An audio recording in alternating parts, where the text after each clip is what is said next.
Assalamualaikum YouTube kanalımız abunəçiləri. Bugün 2026 yıl 21 yanvar günləriniz xeyirli və bərəkətli olsun.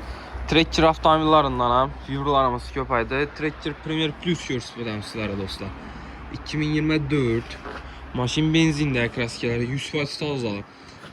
Əllərə bir sofkalar üzərgən. Uzun radyo vallarında. Biz küçük dostluq bağa.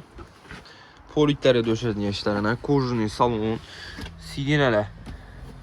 Elektronlu.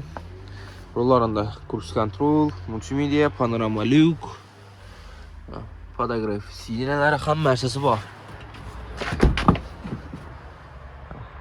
Salonlarım tazılıqdır. Arkalarından fotografları var maşinimizin. 50.000 kilometre yəni. Baxası 218 milyon som. Bunun içində metan yapılmasan propan qazlarını sunuf yakılıb paramız dostlar. Avtokredit alan olmasa 33 milyon son avtokredit çıkarıp paramız. Filus'un tarif Sky Class'la aylık dolağı 5 milyon 800 bin somdan 5 yıla aylık dolağı. Yani parit kılavrasa koşu profil harekette satmak oldu maşinimiz. Trekkerlerimizden hem vibralarımız köp dostlar.